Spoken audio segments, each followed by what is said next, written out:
گھروں کے ٹوٹنے کا ایک بہت بڑا سبب یہ ہے کہ جب بیوی اپنے شوہر کے ساتھ ہونے والے الجھاؤ کو، ہونے والی لڑائی کو، ہونے والی کوئی عدم موافقت کو اپنے میکے بیان کر دیتی ہے، تو پھر یہ شوہر کو گوارا نہیں ہوتا کہ ہمارے اندر کا معاملہ باہر جائے، اگرچہ اس نے زیادتی بھی کی ہو، لیکن پھر بھی وہ اس بات کو پسند نہیں کرتا کہ میری بات کہیں اور جائے۔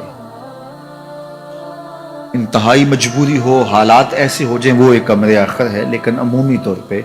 جو گھروں میں اونچ نیچ ہو جاتی ہے تو اس کو کچھ خواتین کی عادت ہوتی ہے کہ وہ میکے بیان کر دیتی ہیں، پھر وہاں سے چلتی چلتی پورے محلے گلی میں پھیل جاتی ہیں، اور وہ نہ بھی اس پہ بات کر رہے ہوں لیکن لہجوں کی تلخی اور رویوں کا تبدل اس شوہر کو بتا دیتا ہے کہ معاملہ کیا ہوا ہے، جو بات ہوئی ہے وہ کیسے پہنچ گئی ہے، اگرچہ انہوں نے اس کا تذکرہ سسرال نے اس کے ساتھ نہ بھی کیا۔ تو یہ ایک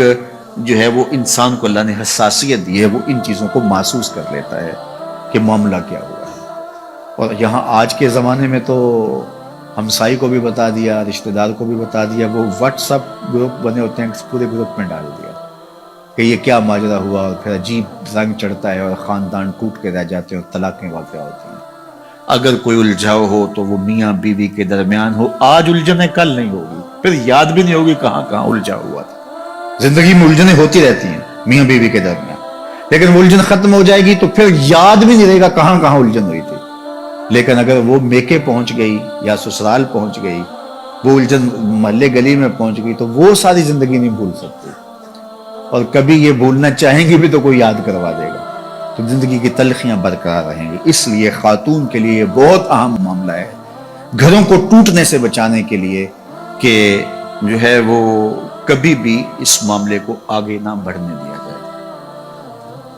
میں آپ کے سامنے حضور کا ایک واقعہ رکھتا ہوں۔ ہمارے ہاں تو یہ ہوتا ہے نا کہ بات کہاں سے کہاں پہنچ جاتی ہے، چھوٹی سی بات ہوتی ہے، پھر اس بات کا بتنگڑ بنتا ہے، پھر میکے پہنچتی ہے، پھر میکے سے آگے خالاؤں میں، پھر نانی دادی، پتہ نہیں کہاں تک بات چلی جاتی ہے، اور پھر اس پہ تبصرے شروع ہوتے ہیں، اور پھر گھروں کا چین لٹتا ہے، پھر لڑائیاں بڑھتی ہیں، پھر فساد پیدا ہوتے ہیں، پھر طلاق تک نوبت ہوتی ہے، بعض کا بچے بھی ہوتے ہیں، بچے رل جاتے ہیں بیچارے۔ تو ایسے واقعات روز نگاہوں سے گزرتے ہیں۔ تو یہ ایک بنیادی چیز ہے، جب آگ لگتی ہے تو وہ بالکل چھوٹے پیمانے سے لگتی ہے، پھر بھڑکتی بھڑکتی وہ پورے جنگل کو جلا دیتی ہے۔ تو خاتون یہ کہے میں نے تو تھوڑی سی بات ہی کی تھی، نہیں، اپنے آپ کو کنٹرول کرو۔ صحیح بخاری میں روایت ہے، ایک دن حضور تشریف فرما تھے، ام المومنین سیدہ عائشہ رضی اللہ تعالی عنہا بھی تھی۔ فرمایا عائشہ جب تم مجھ سے ناراض ہوتی ہو مجھے پتہ ہوتا ہے۔ کیسی ناراضگی تھی کہ حضرت عائشہ بتایا نہیں کہ میں ناراض ہوں، لیکن حضور فرمایا کہ جب تم ناراض ہوتی ہو، یہاں تو میکے تک پتہ ہوتا ہے نا، فرمایا مجھے پتہ ہوتا ہے جب تم مجھ سے ناراض ہوتی ہو، ناراضگی چل رہی ہوتی ہے تو مجھے پتہ ہوتا ہے۔ تو حیرت سے پوچھا آپ کو کیسے پتہ چلتا ہے؟ یعنی میں تو بتاتی نہیں۔ تو فرمایا کہ جب تم مجھ سے راضی ہو اور باتوں باتوں میں، عربوں کی عادت ہے نا قسم کر کے بات کرتے ہیں، کوئی بھی اہم بات ہو، واللہ باللہ تاللہ، قسم اٹھا کرتے ہیں، تو کہا جب باتوں میں قسم کی نوبت آ جائے اور تمہاری میرے سے کوئی ناراضگی نہ ہو تو پھر بات کرتے ہوئے تم کہتی ہو لا ورب محمد، مجھے محمد کے رب کی قسم،